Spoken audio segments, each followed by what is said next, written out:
Prime Kashipur के युवा संवाद कार्यक्रम के 14वें दिन स्टूडियो पहुंचे पूर्व छात्र संघ अध्यक्ष जसपाल सिंह जस्सी व कांग्रेस के पूर्व प्रदेश कांग्रेस प्रवक्ता जितेंद्र सरस्वती से सलाहकार संपादक अनुराग गंगोला ने विभिन्न मुद्दों पर बातचीत की। छात्र नेता जसपाल सिंह जस्सी ने कहा कि कितनी ही सरकारें आई, लेकिन किसी ने महाविद्यालय और स्कूलों की दशा बदलने का कोई काम नहीं किया। छात्र राजनीति में आने का उनका मकसद था कि महाविद्यालय में व्याप्त समस्याओं का निराकरण हो। इसके लिए उन्होंने स्थानीय हर पार्टी के नेता से संपर्क साधा, लेकिन बड़े से बड़े नेता भी महाविद्यालय की दशा बदलने में सक्षम नहीं हुआ। आज कॉलेज में छात्रों को पढ़ने के लिए पर्याप्त पुस्तकें नहीं है।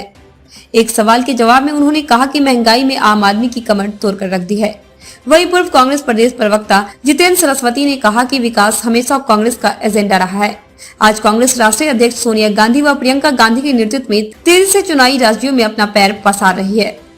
आगामी चुनाव में विकास के मुद्दे को लेकर कांग्रेस जनता के बीच जाएगी। पूर्व मुख्यमंत्री हरीश रावत को पंजाब प्रभारी और राष्ट्रीय महासचिव के पद से मुक्त होने के बाद उत्तराखंड उनके सक्रियता से जुड़े सवाल के जवाब में उन्होंने कहा कि वरिष्ठों का हमेशा मार्गदर्शन कामयाबी की ओर ले जाता है। उत्तराखंड के पूर्व मुख्यमंत्री हरीश रावत, प्रदेश प्रभारी दीपेंद्र यादव, नेता प्रतिपक्ष प्रीतम सिंह के अनुभवों का 2022 के चुनाव में पूर्ण लाभ मिलेगा। उन्होंने दावा किया कि इस बार काशीपुर में कांग्रेस का विधायक बनना तय है। सोशल मीडिया पर महानगर कांग्रेस के एक पदाधिकारी का कथित ऑडियो वायरल होने के बारे में पूछे जाने पर जितेंद्र सरस्वती ने कहा कि इस संबंध में कार्यकारी तिलकराज बेहर ने संज्ञान लिया है। इस मामले की पूरी जांच होनी चाहिए। जितेंद्र सरस्वती ने कहा कि किसान खेतों को छोड़कर बॉर्डर में धरना दे रहा है, लेकिन मोदी सरकार को इसकी कोई फिक्र दिखाई नहीं देती है।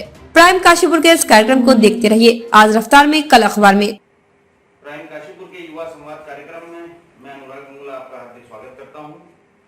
आज स्टूडियो में हमारे साथ हैं पूर्व छात्र संघ अध्यक्ष और तेज तर्रार छात्र नेता जसपाल सिंह जस्सी जी, और साथ में है हमारे कांग्रेस के पूर्व प्रदेश प्रवक्ता जितेंद्र सरस्वती जी।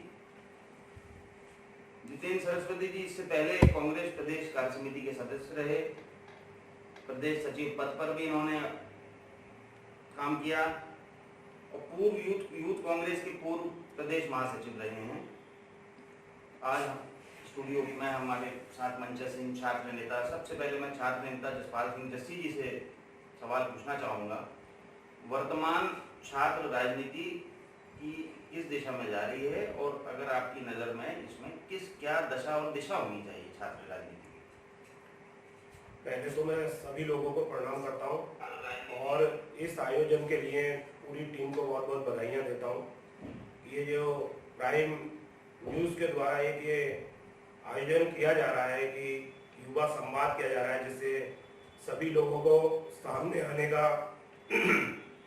अपनी बातें रखने का मौका मिलेगा और लोग चाहे सुनेंगे नए नए लोगों को। होता क्या है, जो लोग किसी पद पर आसीन होते हैं या किसी पार्टी विशेष से जुड़े हुए होते हैं या जो लोग राजनीति में सक्रिय रूप से रहते हैं, उन्हीं लोगों को लोग सुन पाते हैं। बाकी जो लोग किन्हीं कारणवश अपनी पारिवारिक परिस्थितियों के कारण या अपनी कोई निजी समस्या के कारण किसी भी चीज में एक्टिव नहीं रह पाते, वो लोग अपनी बातों को, अपने दिल की बातों को किसी के सामने नहीं रख पाते हैं। तो मैं इस बात के लिए, इस आयोजन के लिए विशेष रूप से बड़े भाई अनुराग गंगोला जी बैठे हुए हैं, और सबसे ज़्यादा बधाइयाँ हमारा छोटा भाई हैं आसिफ रजा जी, उनको भी बहुत बहुत बधाई कि उन्होंने एक ऐसा काम किया है जिससे कि सभी लोग, पुराने लोगों को, कुछ लोग जो बिल्कुल ओझल हो चुके हैं, उन लोगों को सभी के सामने आने का मौका मिलेगा। और अब आप आगे मेरे से, सबसे पहले बड़े भाई ने मेरे से सवाल किया है छात्र राजनीति के ऊपर, क्योंकि आज तक एक लोगो लगा हुआ है मेरे ऊपर छात्र नेता का। तो मैं यही कहूँगा कि जैसे कि मैं डिग्री कॉलेज में जिस समय मैं गया था, तो उस समय मेरी ये सोच थी कि नए नए लोगों को मौका मिलना चाहिए। यही सोच मेरी आज भी, और मैं पिछले 10 साल से ये चाहता हूँ कि मैं छात्र राजनीति में बिल्कुल भी इंटरफेयर ना करूँ, जिससे कि नए नए लोग आए और पुराने लोगों को बाहर जाना चाहिए, वो कुछ और करें, अपने व्यापार करना व्यापार करें, राजनीति में जाना राजनीति में जाएं, और बड़े किसी उसमें जाना उसमें जाएं। नए नए लोग आए, मगर क्या है कि शहर के बहुत करीबी घर होने के कारण जो लोग भी चुनाव लड़ते हैं पिछले कई सालों से, वो लोग घर पर आ जाते हैं, और आने के बाद कहीं ना कहीं हमारा शहर बहुत छोटा सा शहर है और सभी लोग एक दूसरे से संपर्क करते हैं, चाहे वो किसी भी पार्टी, किसी भी दल के लोग हों। उस कारण से मैं किसी को मना भी नहीं कर पाता हूँ। और एक भगवान का एक ऐसा आशीर्वाद है मेरे साथ कि लोग चाहते हैं कि मैं चुनाव में आऊँ, तो इसी वजह से बड़े भाई मैं थोड़ा चुनाव में आ जाता हूँ। बाकी मेरा मन नहीं होता, ना किसी ने मेरे को कॉलेज में जाते हुए देखा होगा। मैं चाहता हूँ जिस समय हमारा अधिकार था हमें मिला, आज नए नए बच्चों का अधिकार है उनको मिले। बाकी मैं बैक डोर से जिस तरीके से भी जो लोग मेरे से हेल्प चाहेंगे मैं हमेशा करता रहूँगा। बाकी अब मेरा कोई ऐसा मन नहीं है कि छात्र राजनीति में हमेशा परचम लहराया जाए। अपना जो लोग नए आए हैं वो कुछ अच्छा करें। बाकी मैं सिर्फ एक ही निवेदन करूंगा कि देखिए, महाविद्यालय एक ऐसा प्लेटफॉर्म है जहां से आपकी एक राजनीतिक शुरुआत होती है।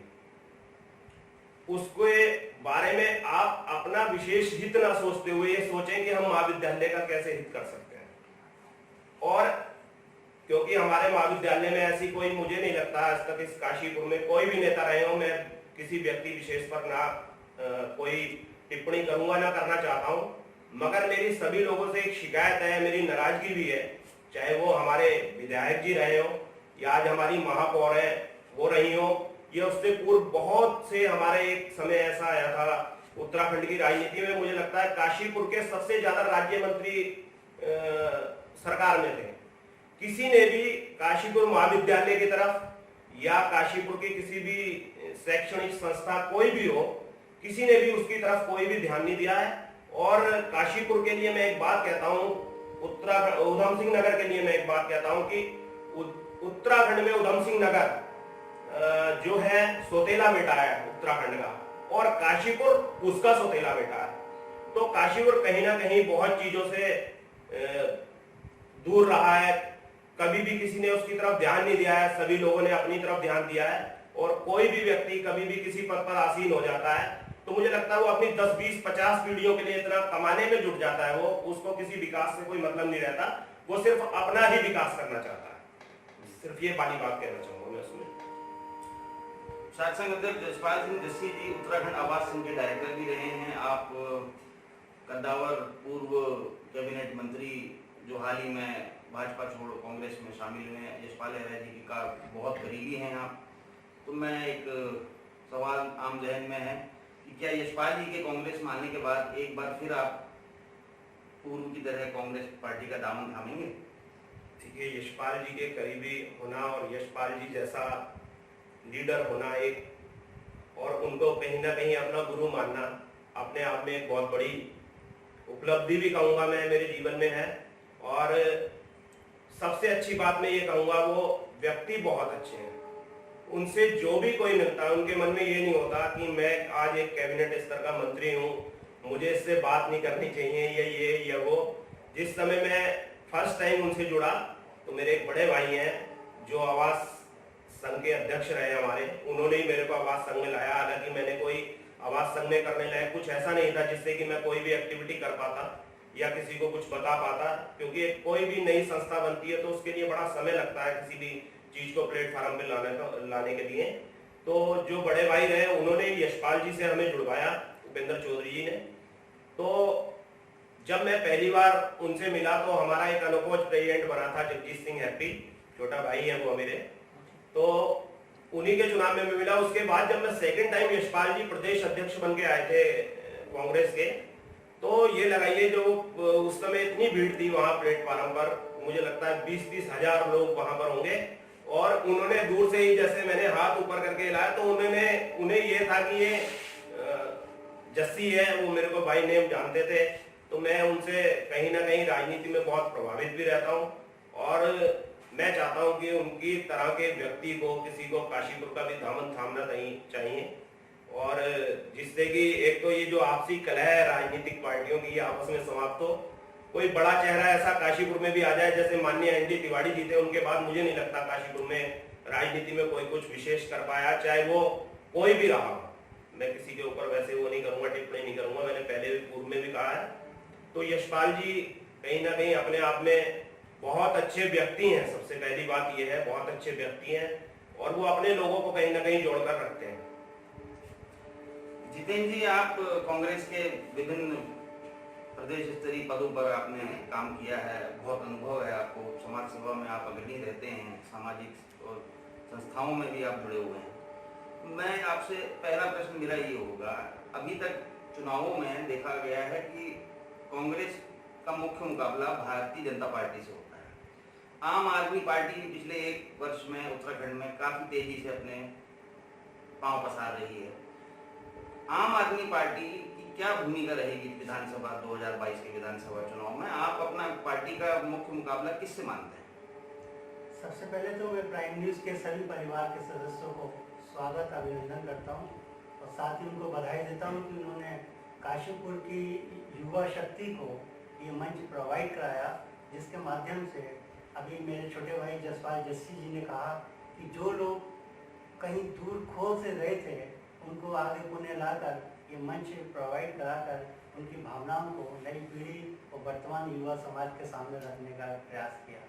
अनुराग गंगोला जी मेरे बड़े भाई, इसके लिए मैं आपको बहुत बहुत बधाई देता हूँ। साथ ही अपने छोटे साथी आसिफ रजा भाई और उनके समस्त स्टाफ को पुनः बधाई और शुभकामनाएं देता हूँ। अनुराग भाई ने अभी मुझसे पूछा कि वर्तमान समय में आम आदमी पार्टी और भाजपा कांग्रेस की एक प्रतिद्वंदी पार्टी के रूप में यहाँ पर काम कर रही है। आपने पूछा कि कांग्रेस अपना प्रतिद्वंदी किसको मानती है। 2022 का चुनाव जैसे कि विकास के लिए कांग्रेस का हमेशा एजेंडा रहा, विकास के लिए कांग्रेस लड़ती आती है। आज भी कांग्रेस विकास के मुद्दे को लेकर ही जनता के बीच जाएगी और इसी मुद्दे को लेकर 2022 में अपनी सरकार बनाएगी। रहा सवाल कांग्रेस का मुकाबला किस राजनीतिक दल से है, मैं आपको अवगत कराना चाहता हूँ। मेरी व्यक्तिगत रूप से और कांग्रेस परिवार के रूप से आम आदमी पार्टी भारतीय जनता पार्टी की एक बी पार्टी के रूप में उत्तराखंड में काम कर रही है। उसका सिर्फ एक मकसद है कि कांग्रेस के सेकुलर विचारधारा के वोटों का बंटवारा करो और किसी न किसी तरह इन झूठे प्रोपेगेंडे करने वाली भाजपा सरकार को सत्ता में बिठाओ। ऐसा प्रतीत होता है कि हायर लेवल पर, सेंट्रल लेवल पर कहीं ना कहीं केजरीवाल जी और भाजपा का हाईकमान आपस में मिलकर उत्तराखंड में कांग्रेस को रोकने का प्रयास कर रहे हैं। लेकिन आज के परिवेश में अगर आप देखेंगे तो कांग्रेस को रोकने की ताकत भारतीय जनता पार्टी में अब नहीं है और ना ही उसकी बी पार्टी, मैं समझता हूँ कहीं केवल मीडिया के हमारे तंत्र में उपस्थित अवश्य हो सकती है। जनमानस को केजरीवाल की और आम आदमी पार्टी की नीतियों से कोई सरोकार नहीं है। आप बताइए कि अगर हमारे राज्य के पास राजस्व की कमी होगी तो हम कैसे 300 यूनिट बिजली दे पाएंगे। सबसे पहला हमारी कांग्रेस पार्टी की मूल भावना है कि प्रदेश का राजस्व बढ़ाया जाए। राजस्व के स्रोत कैसे बढ़ाए जाएं? अगर राजस्व के स्रोत हमारे पास होते हैं तो कोई भी सरकार कभी भी नहीं चाहती कि वो जन भावनाओं के अनुकूल काम ना करे। इसलिए मैं आपसे कहना चाहता हूँ, आम आदमी पार्टी उत्तराखंड में अपने अस्तित्व की लड़ाई लड़ेगी और 2022 में कांग्रेस का मुकाबला भाजपा से होगा और कांग्रेस ही सत्ता में आएगी। जितेंद्र जी, आज पूर्व मुख्यमंत्री हरीश रावत जी उत्तराखंड का एक कद्दावर चेहरा है। पंजाब कांग्रेस के प्रभारी के रूप में उनको रिलीज कर दिया गया है, राष्ट्रीय महासचिव के पद से भी वो मुक्त हो गए हैं। तो ऐसे में उनकी उपलब्धता उत्तराखंड के चुनाव में कितनी महत्वपूर्ण होगी, कुछ प्रकाश डालेंगे? गंगोला जी, परिवार के मुखिया हमेशा अनुकरणीय रहता है। परिवार के मुखिया का अनुभव वर्तमान पीढ़ी और आने वाली पीढ़ियों को मिलता है। हमारे उत्तराखंड में इसमें कोई अतिशयोक्ति नहीं कि हरीश रावत कांग्रेस के सबके सीनियर, वरिष्ठ और अनुभवी नेता हैं। उनके नेतृत्व में अभी हम लोग चुनाव लड़ने की पूरी तैयार हैं। हमारे पास सभी कांग्रेस के जितने वरिष्ठ नेता हैं, चाहे हमारे प्रीतम सिंह जी हों जिनको प्रशासनिक अनुभव बहुत सारा है, चाहे हमारे प्रदेश अध्यक्ष जी हों जिनके अंदर झुंझने की और संघर्ष करने का मादा है, ये तीनों लोग मिलकर उत्तराखंड के अंदर कांग्रेस की सरकार सत्ता में काबिज कराएंगे और विपक्षी दलों को ये महसूस कराएंगे कि हरीश रावत का अनुभव, प्रीतम सिंह का प्रशासनिक अनुभव और गणेश गोदियाल के संघर्ष की मादा किस तरह से सत्ता में कांग्रेस को वापस लाती है। इसका जवाब हम लोग बीजेपी के लोगों को देंगे।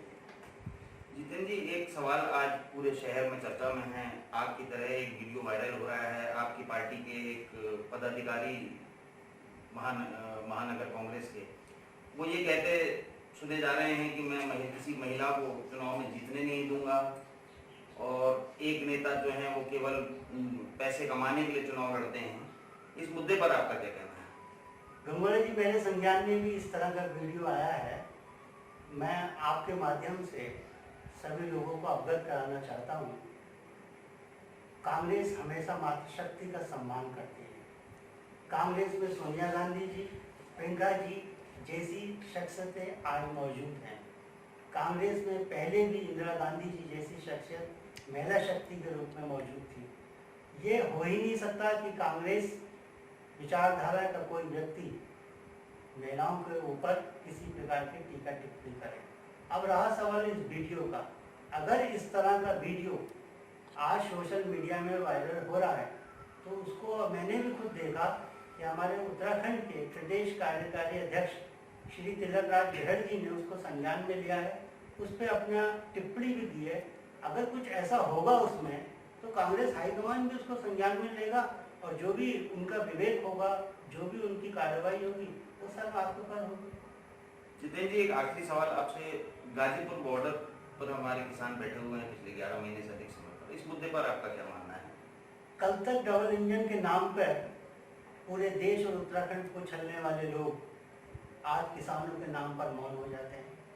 अफसोस का विषय है कि देश का अन्नदाता गाजीपुर बॉर्डर के साथ देश के विभिन्न हिस्सों में कृषि के काले कानूनों के खिलाफ आंदोलन कर रहा है, चाहे बारिश हो, चाहे गर्मी हो, चाहे सर्दी हो। बहुत अनेकों किसान साथी, जसपाल भाई जस्सी जी मेरे साथ बैठे हैं जो आप खुद एक किसान हैं, अनेकों किसान साथियों की मृत्यु तक हो गई है। अफसोस का विषय है कि ऐसी तानाशाही सरकार, ऐसी हिटलरशाही सरकार जो देश को अन्न पैदा करके देती है, देश के लोगों को भोजन उपलब्ध कराती है, उन किसानों की अनदेखी करती है। ये मुझे अफसोस होता है और इस किसान आंदोलन से, किसानों की आवाज़ से पूरे देश की मोदी सरकार को उखाड़ देने का आज वक्त आ गया है। मैं आपके चैनल के माध्यम से आवाम से गुजारिश करूंगा कि इस डबल इंजन की दोगली, झूठी और नक्कारी सरकार को उखाड़ दें। जस्सी जी, आपसे एक आखिरी सवाल मेरा, महंगाई के मुद्दे पर आपका क्या कहना है? खेती किसानी से आप जुड़े हुए हैं, विभिन्न व्यवसाय आपके, आज डीजल पेट्रोल के, रसोई गैस के दामों में आग लगी हुई है, कुछ इस पर आपके व्यक्तिगत क्या राय है? मेरी व्यक्तिगत राय यह है कि देखिए, कहीं ना कहीं आमजन परेशान है और वो अपनी बात को क्यों नहीं कह पा रहा है ये मैं समझ नहीं पा रहा हूँ। और सत्ता में आने से पहले हमारे माननीय प्रधानमंत्री जी ने ये कहा था कि लोगों के खाते में 15-15 लाख रुपए आएंगे, डीजल पेट्रोल 35 रुपए लीटर बिकेगा। आज माननीय मोदी जी को क्या हो गया है कि वो अपनी कही हुई बातें भूल गए हैं, ऐसा क्या हुआ है? और अभी कल सुबह मैं मोबाइल में देख रहा था तो मैंने यूट्यूब में एक चीज और देखी। 2011 में माननीय मोदी जी इन कानूनों का विरोध कर रहे थे, तो आज ऐसी क्या उनके लिए परेशानी आ गई है कि उनको ये दिखाई नहीं दे रहा कि कितने बड़े रूप से किसान परेशान है। अब कई लोगों का ये कहना है कि इसमें तो सिर्फ ये पंजाब और हरियाणा अगुवाई कर रहा है, तीसरा नाम राजस्थान का आता है। तो मैं सभी को एक बात से आश्वस्त करना चाहूँगा इसमें कि इसमें उत्तराखंड की प्रमुख भागीदारी चल रही है, उत्तर प्रदेश की प्रमुख भागीदारी चल रही है और कहीं ना कहीं सरकार को सोचना चाहिए। ऐसा नहीं होता कि जो कुछ आप करें वही ठीक है, और ऐसी क्या मजबूरी है जिस कारण से आप इतने बड़ा एक जन समूह आपके सामने बैठा हुआ है और उसको मीडिया भी उस रूप से नहीं दिखा पा रहा जिस रूप से उसको दिखाना चाहिए। तो कहीं ना कहीं इसमें मैं इसको सरकार की एक उपलब्धि तो नहीं कहूँगा, इसको तो मैं अपोजिट में ही जाऊँगा। बाकी क्योंकि मेरा भी ताल्लुक किसान परिवार से है, मेरे पिताजी ताऊजी पूरा खानदान किसानी करता है और कहीं ना कहीं हम बहुत छोटे किसान हैं। तो उस रूप से मैं कहना चाहूँगा कि कहीं ना कहीं किसानों के बारे में सोचना चाहिए और उस पर सरकार को अपना बैक फुट पर जाना। ऐसा नहीं होता कि अगर मैंने कोई गलती कर दी है या मेरे से कभी कोई गलती हो गई है तो मैं उसमें बैकफुट पे न जा पाऊं। अगर किसान सही है तो उनकी बातों को भी मानना चाहिए, और कहीं अगर माननीय हमारे प्रधानमंत्री जी को, गृह मंत्री जी को, कृषि मंत्री जी को ये लगता है कि वो लोग सही हैं तो उन लोगों को भी अपनी बातें समझानी चाहिए, जिससे कि इस समस्या का समाधान हो सके। एक तरफ हमारे देश में कितनी परेशानियां, दूसरी तरफ ऐसे मुद्दे आप एक आत्मघाती चीजों को तैयार कर रहे हैं, तो ये कहीं ना कहीं देश के लिए अच्छी गतिविधि नहीं है, इसको मैं गलत ही कहूंगा। और इससे क्या हो रहा है कि हमारा देश कहीं ना कहीं अंतरिम रूप से अपने अंदर से कमजोर पड़ता जा रहा है। ये मेरे अपना एक व्यक्तिगत राय है इसमें। ये जितनी जल्दी से समस्या का निदान हो सके उतना हमारे देश के लिए अच्छा है। जस्सी जी, प्राइम काशीपुर का युवा संवाद कार्यक्रम आपको कैसा लगा?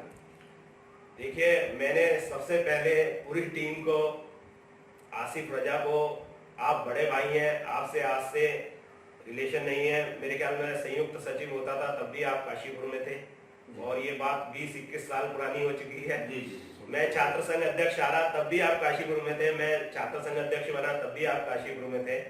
और कहीं आपको याद हो तो मैंने हमेशा अपनी तरफ से कोशिश की है कि एक देखिए, एक कोई भी पद आता है तो उसकी एक सीमा होती है जी। एक हर किसी का सौभाग्य नहीं होता हमारे विधायक जी की तरह कि सीट को घेर के बैठ जाए। तो एक बहुत छोटा सा समय लाइफ में भगवान ने दिया, उसके बाद खैर मेरी लाइफ में कोई ऐसा दिन आ नहीं पाया, एफर्ट करने के बावजूद भी नहीं आ पाया कि मैं दोबारा से पब्लिकली कुछ कर सकूं। तो मैं यही कहूंगा, वो समय दिया भगवान ने, उसका सदुपयोग ये हो रहा है कि आज आप बड़े भाई हैं, उस चीज को छोड़ के, और अगर कहीं हमसे कभी कोई गलती हो जाती है तो मैं यही चाहूंगा कि उसकी क्षमा अपने बड़ों से मांगने में कोई गलती नहीं है। जितेंद्र जी, आपको युवा संवाद कार्यक्रम कैसा लगता है प्राइम काशीपुर का? मैं अपने आप को गंगोला जी यहाँ आकर गौरवान्वित महसूस कर रहा हूँ। बहुत लंबे समय के बाद इस तरह का एक संवाद कार्यक्रम में प्रतिभाग करने का मौका मुझे आपके चैनल के माध्यम से मिला। अनुराग जी, दिल से आभार। हम उम्मीद करेंगे युवा संवाद कार्यक्रम और प्राइम काशीपुर के अन्य कार्यक्रमों के जरिए हम ऐसे ही अपने साथियों को बुलाते रहें, काशीपुर की हस्तियों को बुलाते रहें। यही लोग काशीपुर का भविष्य हैं। युवा संवाद कार्यक्रम में हमसे जुड़ने के लिए बहुत बहुत धन्यवाद।